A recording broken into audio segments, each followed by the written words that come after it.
Hello everyone. So as you know, Donald Trump became the 47th President of the United States of America, gaining a landslide victory in the election held last year, November 2024, where his running mate, Vice President J.D. Vance, was also elected along with the election outcome. So we see a difference of the American shift from a previous administration to a new administration. However, we need to understand how the American politics are going to be affected in the coming 4 years, since the United States of America plays a crucial role in terms of global politics.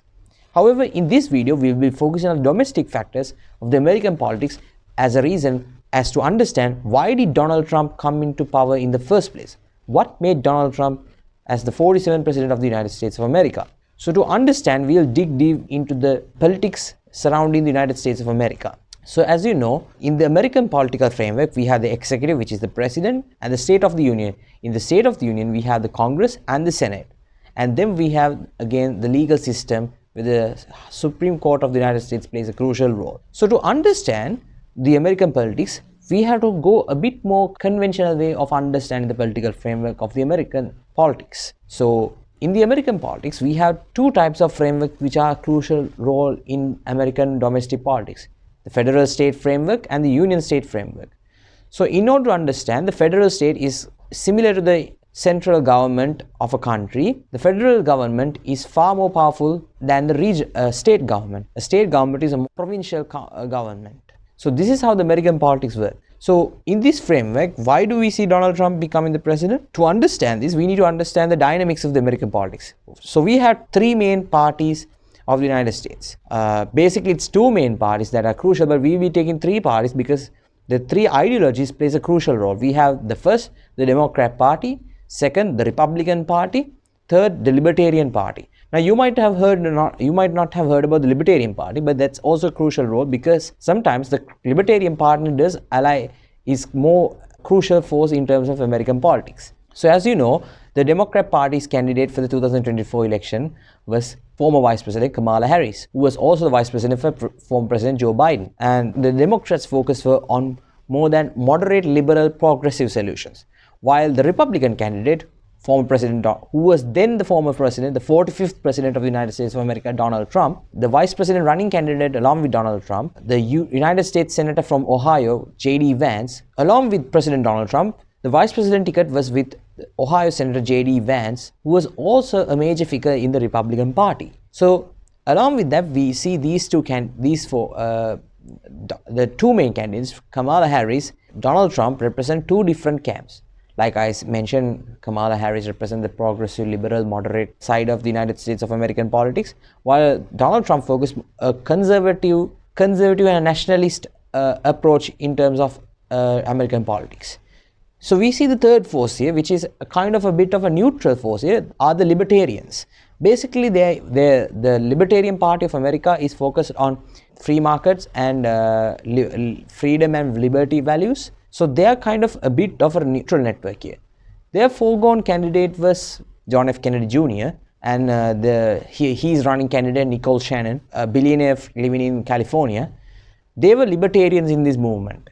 However, they joined forces with Donald Trump due to two key reasons. One is the assassination attempt made by Donald Trump, and second, the sharing of similar interests between their two political dynamics. So we need to understand most of the libertarians are also kind of allied towards the Republican side due to their shared interests and shared values. So that's the political dynamic that kind of made strong Donald Trump, where got the endorsement from neutral candidates and libertarians in terms of winning the election. Now we have to understand what are the main reasons, what made strong for Donald Trump's return to the White House.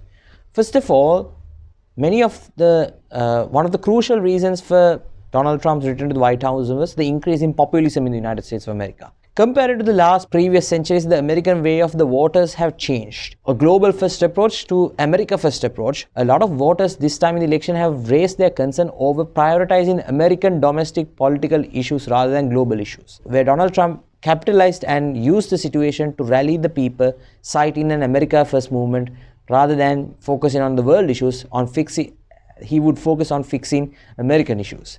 And that was one concern. And the second concern was obviously the disastrous actions by the previous administration in the foreign policy, according to the Republicans' side. From the US withdrawal of Afghanistan and the Russian-Ukrainian conflict, various people have argued that during Donald Trump's period that there were no such situations, hence citing that he is a strong leader with a backbone on taking decisions, a strong decision taker. These are the influences that actually affected of Donald Trump coming into power. Of course, it is yet to be believed that strategies have been maybe different, the political campaigns have been different, but yet again there's a common term here, which is populism. The people of America started to shift towards their perspective and thinking in terms of American politics. We know that Americans' political system was mainly focused on long-term issues. Rather, Americans were for the 2024 election was very pivotal in terms of Americans deciding their future, particularly in America, rather than America as a global partner. So, as simply we can say that the domestic concerns were more crucial rather than global concerns. Hence, prioritizing American workers' rights, prioritizing Americans' health care, prioritizing Americans' economic benefits, crucial reasons for the 2024 presidential election. So the Democrats' side was actually focused more on global issues and more progressive and liberal ideological issues, while Republican-led coalition together with Make America Great Again coalition and RFK Jr.'s Make America Healthy Again, which is a bit of a libertarian approach there, both of these movements joined together and contested in the presidential election, where since they have a mutual understanding of sharing similar interests and values, they believe that rather than fixing global issues, American issues should be addressed and America should be prioritized than the global governance systems. So as a matter of fact, this led to a crucial victory for Donald Trump, where he won a landslide victory. So in the coming series, we'll be talking about the how does the American election works. I believe that many of you all do not understand how the American election works, and the foreign policy issues of America, and how will President Donald Trump's administration will be effective in the South Asian region, particularly in Sri Lanka. So please stay tuned, and thank you for listening to this video. We hope you have been enlightened by some of the serious issues in American political systems, and many more videos will be coming upon this particular topic. Thank you for listening, and thank you for watching.